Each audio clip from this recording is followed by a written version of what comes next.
नमस्कार, आप सभी का स्वागत है हमारे YouTube चैनल CGG के यादव में। इस वीडियो में हम छत्तीसगढ़ इतिहास का महत्वपूर्ण प्रश्न लेकर आए हैं जो आगामी सभी एग्जाम के लिए हेल्पफुल होने वाला है। तो वीडियो में अंत तक बने रहिएगा। बिना देरी किए चलते हैं आज के पहले प्रश्न की ओर। आज का पहला प्रश्न है, राजीव लोचन मंदिर का निर्माता विलास तुंग निम्न में से किस प्राचीन राजवंश से संबंधित था? तो जो राजीव लोचन मंदिर का निर्माण कराया है विलास तुंग, वह किस राजवंश से संबंधित है ये पूछा है। नल दिया है, पांडु दिया है, सरबपुरी, सोमवंश। जिसको पता रहेगा कमेंट करके आंसर बताइएगा। ठीक है, और जो लोग चैनल में अभी नए जुड़ रहे हैं चैनल को सब्सक्राइब कर लीजिएगा। ठीक है, बेल आइकन की घंटी जरूर दबाएं ताकि हमारे अगले वीडियो का नोटिफिकेशन आपको मिल सके।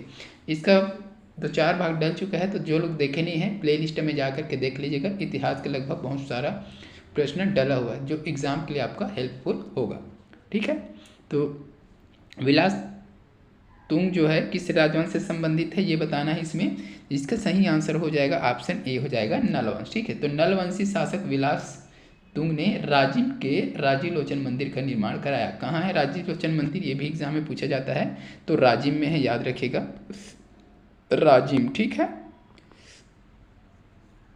राजीव लोचन मंदिर का निर्माण कराया है किसने? विलास तुंग ने। नलवंशी शासक है। ठीक है, इसके बारे में जानकारी राजिम अभिलेख से प्राप्त होती है। ये जानकारी किससे प्राप्त हुई है? राजिम अभिलेख से प्राप्त होती है। ठीक है, क्लियर। राजीव लोचन मंदिर का निर्माण किसने कराया? ठीक है, विलास तुंग।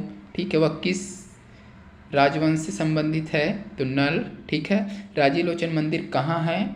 तो क्या हो जाएगा? राजिम में है। ठीक है, इतना पॉइंट याद रखिएगा इसका। चलिए अगला देखेंगे। निम्नलिखित में से किस वर्ष में कलचुरियों ने इस राज्य में अपनी सत्ता स्थापित की? तो छत्तीसगढ़ में जो कलचुरी है वो अपनी सत्ता स्थापित कब किया था ये बताना है। तो 995 ईस्वी दिया है, 1110, 1010 है ना, 1015। तो जिसको पता है कमेंट में जरूर बताइएगा। क्या हो जाएगा? तो इसका सही आंसर हो जाएगा ऑप्शन ए हो जाएगा 995। ठीक है, तो 995 ईस्वी में कलचुरियों ने छत्तीसगढ़ में अपना सत्ता स्थापित किया था। तो बात कर लेते हैं इसका। तो 10वीं सदी, ठीक है, 10वीं शताब्दी में अर्थात 995 ईस्वी के आसपास कलचुरियों ने एक शाखा ने छत्तीसगढ़ में अपना शासन स्थापित किया था। ठीक है, चलिए अगला प्रश्न देखेंगे। निम्न में से किस घटना से ईश्वरी चरण शुक्ल जुड़े हुए थे? तो ये घटना है 4, उसमें से ईश्वरी चरण शुक्ल किससे जुड़े हुए थे ये पूछा है। कंडेल नहर सत्याग्रह, रायपुर षड्यंत्र के, रायपुर डायनामाइट के, छुई खदान किसान आंदोलन। क्या होगा सही आंसर बताइएगा। तो इसका सही आंसर हो जाएगा ऑप्शन सी हो जाएगा रायपुर डायनामाइट केस। ठीक है, तो ईश्वरी चरण शुक्ल का संबंध किससे है? रायपुर डायनामाइट केस से है। ठीक है, बिलख नारायण अग्रवाल, ईश्वरी चरण शुक्ल तथा अन्य साथी रायपुर केंद्रीय जेल में बंद राजनीतिक कैदियों को छुड़ाने के लिए जेल की दीवार को क्या किए थे? डायनामाइट से उड़ाना चाहते थे, परंतु उनका यह योजना असफल रही। इसे रायपुर डायनामाइट कांड के नाम से जाना जाता है। ठीक है, तो ये ईश्वरी चरण शुक्ल के साथ और कौन कौन थे? बिलख नारायण अग्रवाल, ईश्वरी चरण शुक्ल और उनके साथी मिलकर क्या करना चाहते थे? जो जेल में बंद थे राजनीतिक कैदी, उसे छुड़ाने के लिए उस दीवार को डायनामाइट से उड़ाना चाहते थे। ठीक है, परंतु उसकी यह योजना जो है असफल हो गई थी। इसे रायपुर डायनामाइट केस का नाम दिया है। ठीक है, चलिए अगला देखेंगे।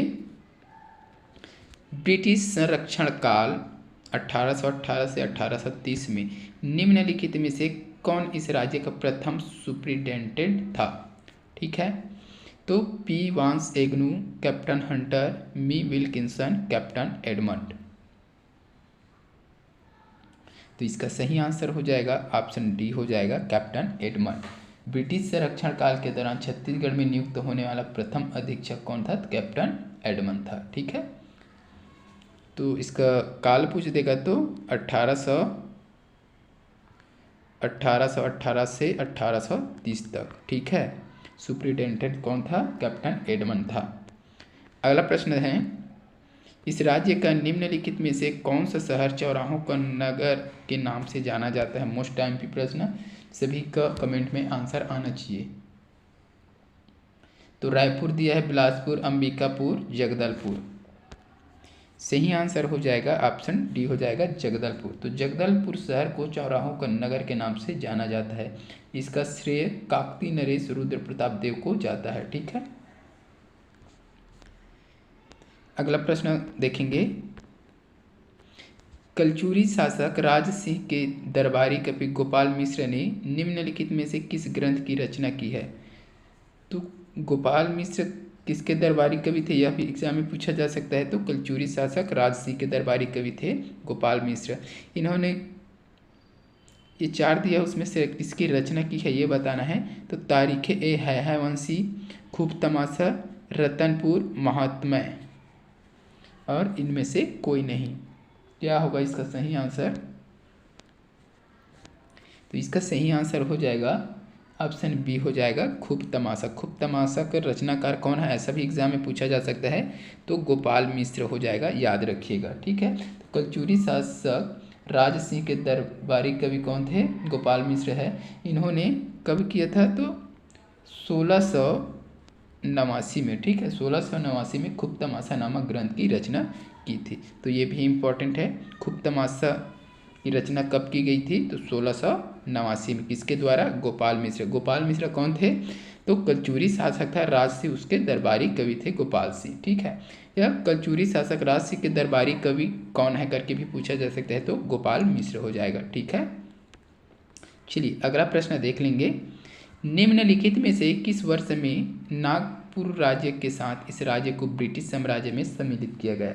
तो नागपुर राज्य के साथ इस राज्य को मतलब छत्तीसगढ़ राज्य को ब्रिटिश साम्राज्य में सम्मिलित किया गया। तो 1818, 1830, 1854, 1858। सही आंसर क्या होगा बताइएगा? तो इसका सी ऑप्शन सही हो जाएगा 1854। तो 1854 में हड़प नीति के तहत नागपुर राज्य को ब्रिटिश शासन में शामिल करने से छत्तीसगढ़ भी ब्रिटिश साम्राज्य के में शामिल हो गया था। तो हड़प किस नीति के तहत, ऐसा भी पूछा जा सकता है। तो 1854 में हड़प नीति के तहत नागपुर राज्य को ब्रिटिश में शासन में शामिल किया गया। ठीक है, करने से छत्तीसगढ़ भी क्या हो गया था? ब्रिटिश शासन में शामिल हो गया था। ये चीज़ याद रखिएगा। अगला प्रश्न देखेंगे।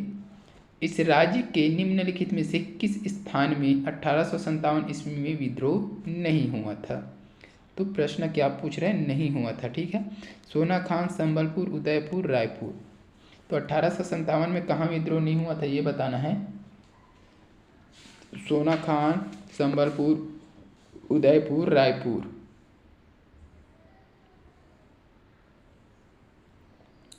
क्या होगा सही आंसर?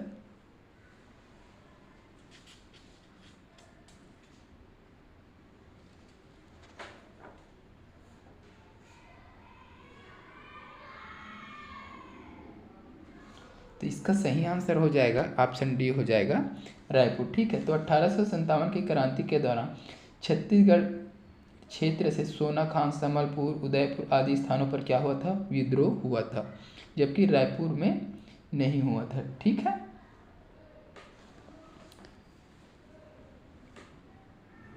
रायपुर में विद्रोह कब हुआ था? तो 1858 में। ठीक है, रायपुर में विद्रोह कब हुआ? तो 1858 में। कौन सा विद्रोह? सैनिक विद्रोह हुआ था। ठीक है, और 1857 में सोनाखान में विद्रोह हुआ था, संबलपुर में, उदयपुर में, और रायपुर में 1858 में सैनिक विद्रोह हुआ था। इसको याद रखिएगा।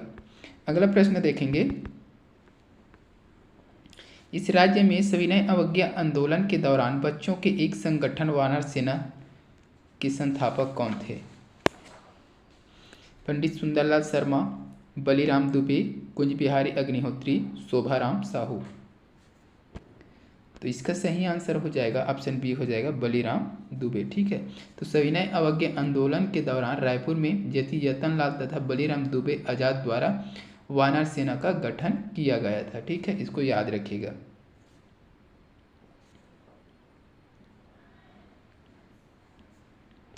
अगला प्रश्न देखेंगे। प्राचीन काल में इस राज्य में शासन करने वाले निम्नलिखित में से किस वंश के राजाओं ने त्रिलिंगाधिपति की उपाधि धारण की थी, यह की है ना। तो नल वंश, सरभपुरी वंश, सोमवंश, पांडु वंश। तो इसका सही आंसर हो जाएगा ऑप्शन सी हो जाएगा सोमवंश। तो प्राचीन काल में छत्तीसगढ़ में शासन करने वाले सोमवंश के शासक ने त्रिकलिंगाधिपति की उपाधि धारण करते थे। ठीक है, तो इस वीडियो में बस इतना ही। अगर वीडियो अच्छी लगी हो तो वीडियो को लाइक कर दीजिएगा, शेयर कर दीजिएगा। इसी प्रकार के वीडियो के लिए चैनल में बने रहिए। जल्द मिलते हैं अगले वीडियो के साथ, तब तक के लिए वंदे मातरम, जय हिंद, जय छत्तीसगढ़।